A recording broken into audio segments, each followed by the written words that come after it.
Hello, my name is Conti Gabi. I'm going to present to you a very short lesson on essay writing. It's taken from my book, which is called A Step-by-Step Guide to Essay Writing. Now, the first thing you want to do is to make sense of the question. You cannot answer a question if you do not understand what it means. Otherwise, you will think you are answering the question when you are not. So it is very important that you answer the question after you have understood what it means. So what does this question mean? What does it require me to do? So I will give you a breakdown of making sense of the question. The first thing you're going to do is identifying what are known as command verbs. In our book, we call it instructive or instructional words or phrases. Usually they tend to be more. It depends on the nature of the assignment, how many learning outcomes are going to be met, and how long the assignment is. But they tend to be more. What you see in this slide is an example of instructional verbs that are used. Can be explain, analyze, assess, evaluate. Now, what I want you to do before we move on to the next slide is identify command verbs in your current essay. What do they require you to do? So you need in front of you an essay question and the learning outcomes that essay question tries to answer. Okay, let's move on to the next one. And then the next thing that you want to identify, because what you tend to have in an essay question is instructional verbs, instructional phrases, instructional terms. And you also have what I call topic terms. Now, topic terms are the terms which are related to the topic or unit on which that essay is based. It will contain, obviously, as you can see in the slide, topic specific or unit specific or module specific terms. And these terms are very, very important to your ability to answer the essay question effectively. You need to know which terms address the specific aspects of the unit you covered. And these you tend to find relate to also the notes that you have and the unit handbook, if you have a unit handbook, or the module handbook, if you have it. They form the search terms for further research. They're the terms which you go with to your library catalog and search the key terms that you want to find out more about, the building blocks of your essay. Now, what I want you to do is to identify topic specific or unit specific terms.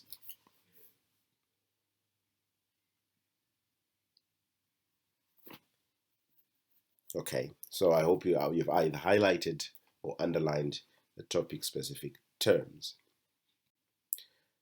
Now, the next step is to then go into your lecture notes. I'm assuming that you will have written down your notes as the lectures progressed and went on, and the notes which will inform your work, which will inform your essay. So what you then need to do is, yes, you now understand what the essay requires you to do via your understanding of the instructional verbs. Yes, you know what the unit terms are. Now, what you need to do then is, okay, I understand the unit terms, I understand the topic specific terms. Now, what I need to do is go into my notes before you go and search for books, because your notes are your lecturer's interpretation of the essay. This is what they expect you to bring up in the essay. So you have captured within your notes the thinking of the lecturer, the thinking of your instructor. because the instructor normally is the person who's going to mark it. So it's important to go back into your notes and understand what the instructor wants you to do. Now, what are you doing when you're going back into your notes? Obviously, you want to refamiliarize because weeks, even months, will have passed since you last read those notes or since you last wrote those notes. So you want to refamiliarize with them. You want to understand them. Get to refresh your memory, your mind on the topic. In most cases, your lecture notes will contain the basis of your essay. You will find examples that have been used in the lecture. You will find the blocks, the building blocks of the essay in the notes. Therefore, rereading your notes will remind you of what you covered in your lectures. There's the little triggers which then get your mind to thinking about the essay in a more subject specific, sometimes a more structured, although not that very structured in the first instance way. It forms the basis of your research on the essay question. So then you understand, as you read those essay notes, the notes you took, the lecture notes, you have questions you are raising. Or what does this mean? Or you identify gaps in the notes which need to be filled in. And you think, oh, I want to find out more about this. I want to understand more about this. I want more information on this. So you are using your lecture notes to inform what you need to research further on. Number 3, you want to code your notes. All right. What does coding mean?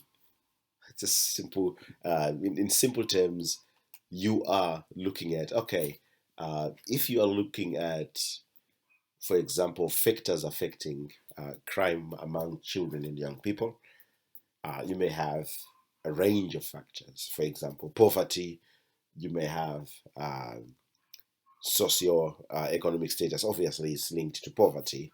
It may also have to do with maybe education, low education outcomes, or crime in the family. So you have 3 factors, okay? Let's say, okay, poverty, low education outcomes, and historical crime in the family. So you have 3 things you're looking for in your lecture notes. So you go into your notes and maybe poverty will be coded 1, or you just put P on notes that have to do with poverty, or you highlight green notes that have to do with poverty. And then historical crime in the family, maybe you just put FC as in family crime. And then the next thing is low education outcomes, you just put LE. So everywhere you're going to see LE, those are notes to do with low education outcomes. Everywhere you're going to see P is poverty. And everywhere you're going to see LE, it's low education. So you are already building a structure of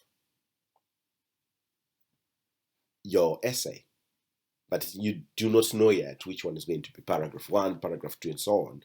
But already there is a pattern you are building, you are ordering, you are structuring your notes into those clusters, right?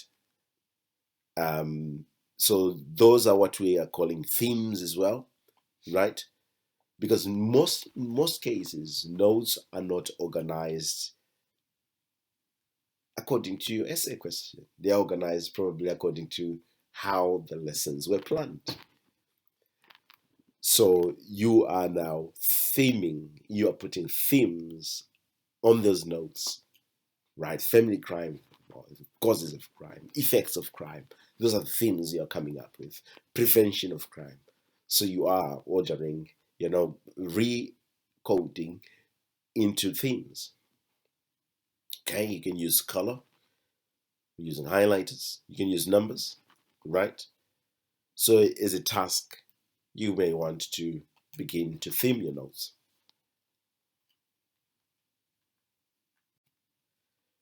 Step 4, organize coded notes into clusters.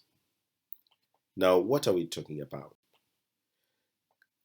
Clusters will potentially be paragraphs. So you want to organize those into different clusters. So each cluster may be your potential paragraph. These are still a draft stage, obviously. You want to number them. Okay, this cluster is cluster number 1. I want this to be the first address in the essay.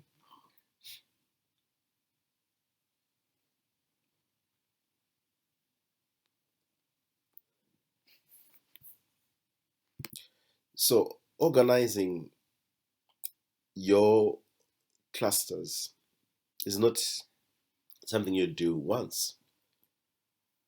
You may organize and reorganize and reorganize. Maybe the cluster you thought was going to be number 1, actually it can be number 2. So you try different iterations of that organization until you are happy with what you are doing, until you are happy with the structure, the order of those clusters.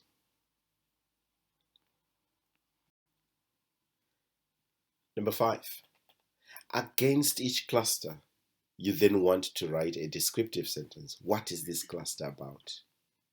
Okay, so you describe that cluster that has to do with causes of crime, right? There's a range of causes of crime. Full stop. That's a description of one cluster. Effects. These are the effects of crime on children and young people. That's another description. There are multiple perspectives on the effects of crime on children and young people. So that is a cluster which has multiple perspectives on the effects of crime on children and young people. So each cluster is described. You label them. Okay? So a picture is beginning to form. Number 6, write a brief explanation of how each cluster answers the essay question. Now you are getting closer to the important bits. You are formulating your topic sentence. Remember, a topic sentence is the first sentence of every paragraph. I mean, every paragraph is composed of a topic sentence and developers. So your topic sentence tends to be the first sentence of your paragraph. So you are beginning to write those topic sentences. Each explanation will likely be first sentence of the paragraph. A topic sentence gives an overview of what the paragraph is about. That is the sentence on which you build the paragraph. An introduction. It is an introduction to a paragraph. So you have the note content of your paragraph, right? Like I said previously, on effects of crime on children and young people, that's one cluster. The first sentence, if I was writing it, I would start by saying there are multiple causes or effects of crime on children and young people. That's my first sentence. And then what the reader expects is, I think this sentence tells me that it's going to be about multiple effects, of crime on children and young people.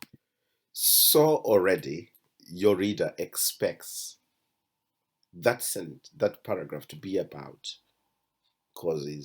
effects of crime on children and young people. So anything that is nothing to do with the effects of crime on children and young people does not belong to that particular paragraph. So you have already signposted your reader in the paragraph, right? And then, step 7, we said each cluster now has its first sentence. There is a claim, right? There are many or multiple effects of crime on children and young people. These are, and you itemize the effects. But where is the evidence? You need your evidence for the claims you are making in each cluster. Remember, we said each cluster is your potential paragraph. So there must be evidence supporting every claim you are going to be making in each paragraph. Where do you find your evidence? Your evidence primarily comes from published literature. This is evidence which support or aid your argument. We're not saying you just select evidence which supports what you're saying. It can offer a slightly different perspective to what you're saying, which you may want to say, oh, okay, this is what the literature says, but it falls short on the following aspects. Or there's another view on the same subject by different authors. Okay? A good starting point would be beginning with published evidence you may have been given as examples in your lectures, because normally your instructor, your lecturer, gives you evidence from published work which they normally are expecting you to cite among your other pieces of evidence you may gather on your own. So maybe this is what is forming the basis of your unit or module. So you want to start with those references that have already been provided. They tend to be the key sources, right? Key sources your tutors, lecturers, or teachers do not want you to miss. Maybe they're coming from the recommended reading list. Usually they do.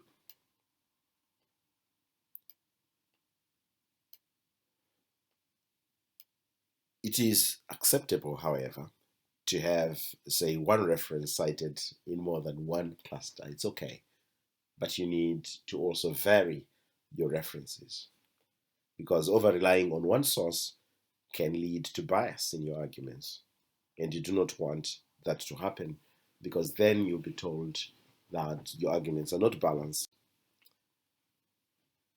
And then you also want to research recommended texts. Never ignore unit or topic recommended texts, right? Identify aspects key to your essay in those texts. Use your cluster labels to identify and cluster allocate your text notes. Remember to make a note of all key information about the publication for referencing purposes. Do not read the whole book. Please do not read the whole book. Okay. You may sometimes in a book need to just understand 3 aspects, maybe just one chapter in a book. It is also a good idea to find your own sources and follow the same procedure, because you want to go beyond what has been given to you to show that you are resourceful. And then we come to sequencing clusters. Now your clusters have gained more flesh. A picture is beginning to emerge. You are becoming clearer on what you want to come first, and the next, and then after, and what you want to come last. Probably that's when you want to start word processing. It's okay if you already started word processing. You work differently. People do work differently. You're making progress towards the final product. Remember.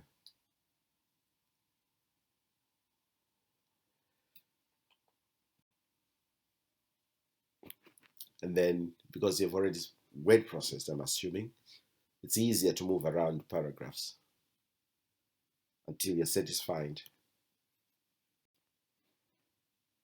But these clusters, are they paragraphs yet? If not, you want to make them into paragraphs because you're moving from notes to sentences. References are in place. Topic sentence is primed. Relevant notes logically organized. The next thing you want to do is you want them to be grammatically sensible. Maybe you're writing in shorthand. Now it's time to write full sentences. You want to add structure to your sentences, to your paragraphs, to the whole piece. And the next, introduction and conclusion. Why do these come last? It's a good idea that you write your introduction last because you only introduce what is there. You introduce what is already there, what you know is there. So it is there, now you can introduce it. It's like introducing a person. You cannot introduce a person whom you don't know. You have to know the person first before you can introduce them to others. The same principle applies. Introduce your work when it's there. So introduction should not come first. It should be done later when you've done all the body work. So you have the general overview in your introduction of the topic and why the topic is important, right? For example, crime among children and the young. Sorry, let me start again. Crime among children and young people is a major area of focus for the government nowadays. Put a full stop, and then you can move on to say, oh, why is it a major area of focus? Or you may say, all right, crime among children and young people continues to be a key subject of debate among professionals and communities.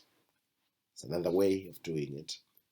But you want to begin by giving a general overview of the topic. What's the state of affairs in the field generally? And then key debates on the topic you may add as well. The major debates surrounding crime among children and young people are basically two. On the one hand, there is a thinking that crime among children and young people is a result of the failure of families to raise children properly. On the other hand, you have a school of thought that actually it is a sign of failed policies and practices at the heart of government and legislature. You've provided two very different arguments, okay? And then you move on to say, oh, the purpose or the focus of this essay, therefore, is to consider what are you looking at? And the next thing is you want to signpost your reader. How is the essay structured? This essay begins by, okay, it then goes on to, it concludes by. That's a good introduction. It's got all the key components in there. And then the conclusion.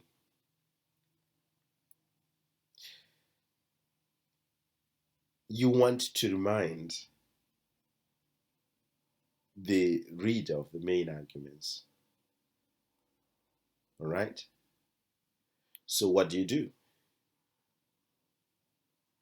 So you want to, first of all, say the purpose of this essay was to, right? So you remind, you recap, okay? And then you highlight. So recap highlight what were the key arguments, okay? And then you try to predict going forward. It seems the subject of crime among children and young people will continue to be an issue for the coming decades, right? Because the current trend seems to be on the rise. It's a good closure to your essay.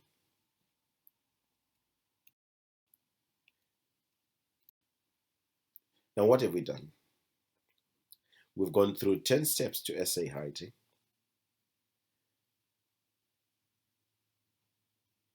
And you want to also rate your understanding on a scale of 1 very little to 5 very much, right?